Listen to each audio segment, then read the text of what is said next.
Lahore high court کا ایک فیصلہ تھا 6 جون 2021 کو لاہور ہائی کورٹ کے چیف جسٹس قاسم خان صاحب نے ایک فیصلہ دیا تھا کہ جو گستاخانہ مواد سوشل میڈیا پہ اویلیبل ہے اس کو ڈیلیٹ کیا جائے،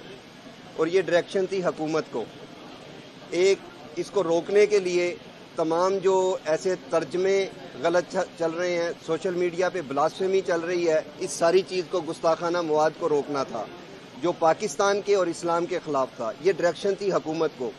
اور یہ ڈائریکشن پاکستان کے آئین اور قانون کے عین مطابق ہے۔ پاکستان کا آئین اور قانون بھی یہی کہتا ہے کہ ایسا ہر مواد جو نبی صلی اللہ علیہ وسلم، اسلام اور پاکستان کے خلاف ہوگا اس کو روکا جائے گا، اور یہ حکومت کی ذمہ داری ہے، یہ کسی فرد کی ذمہ داری نہیں، یہ حکومت کی ذمہ داری ہے۔ یہی لاہور ہائی کورٹ کے فیصلے میں تھا، Luqman Habib versus state federation of Pakistan میں۔ بدقسمتی سے پچھلی گورنمنٹ میں یہ اپیل دائر کی گئی اس فیصلے کے خلاف، اور اس کا بڑا عجیب سا مطلب نکل رہا تھا کہ حکومت کیا چاہتی ہے، ہمیں سمجھ نہیں آ رہی تھی۔ ہم نے حکومت سے بھی رابطہ کیا، عدالت میں بھی آئے اور سارے معاملات دیکھے، ہم نے اپنے جتنے مذہبی قائدین تھے ان سے بھی رابطہ کیا، اور آپ دیکھ رہے ہیں کہ 2 ایکٹیو جماعتوں کے جو مذہبی قائدین ہیں وہ اس ٹائم بھی عدالت سے باہر ہمارے ساتھ موجود ہیں۔ الحمدللہ حکومت کو نے بھی ذمہ داری کا مظاہرہ کیا، اور یہ بات روز روشن کی طرح یہاں ہے پاکستان کے اندر کہ پاکستان کا ہر شہری ناموس رسالت کے اوپر بالکل ایک پیج پہ ہے، وہ حکومت میں ہو یا وہ اپوزیشن میں ہو، وہ عوام ہو، وہ کوئی بھی ہو۔ جو پاکستان کا شہری ہے وہ پاکستان کے خلاف کوئی بات نہیں سوچ سکتا، نہ وہ پاکستان کی توہین برداشت کر سکتا ہے۔ اسی طرح جو پاکستان میں بسنے والے مسلمان اور ایون غیر مسلم، وہ بھی اسلام کی توہین برداشت نہیں کر سکتے، اور نہ یہ ہونے دی جائے گی۔ اسی لیے ہم نے ایک مناسب فیصلہ کیا،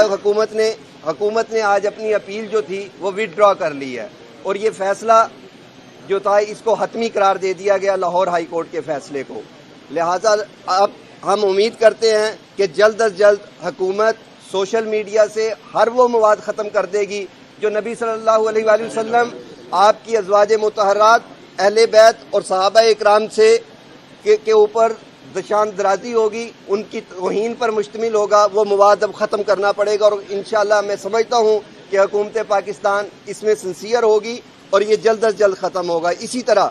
نظریہ پاکستان اور پاکستان کے خلاف جو مواد سوشل میڈیا پہ ہے وہ بھی اب ختم ہوگا، اور یہ ہم جیسے لوگوں کی جو اپنے آپ کو نبی صلی اللہ علیہ وآلہ وسلم کے غلاموں کے غلام سمجھتے ہیں، جو ان کی غاروں کی خدمت کرنے میں اپنی شہنشاہیت سمجھتے ہیں، ہمارے لیے یہ بہت بڑا فیصلہ ہے، اور ہم یہ سمجھتے ہیں کہ انشاءاللہ العزیز اس میں عاشقان رسول کے لیے ایک بہت بڑا جو ریلیف پیکج ہے وہ ہمیں ملا ہے، عدالت کے ذریعے بھی اور ہمیں گورنمنٹ کے ذریعے بھی، ہماری مذہبی جماعتوں کے ذریعے بھی، اور عاشقان رسول اور رضاکاران جو اس کام پہ لگے ہوئے ہیں ان کے ذریعے بھی۔ میں رو عبدالرحیم، لیگل کمیشن آن بلاسفیمی پاکستان کا چیئرمین، پاکستان کے ہر اس شہری کا احسان مند ہوں جس نے اس تحریک میں اپنا حصہ ڈالا، اور یہ جو میرے دونوں سائڈوں پہ کھڑے ہیں میں ان کا زندگی بھر احسان نہیں بھلا سکتا۔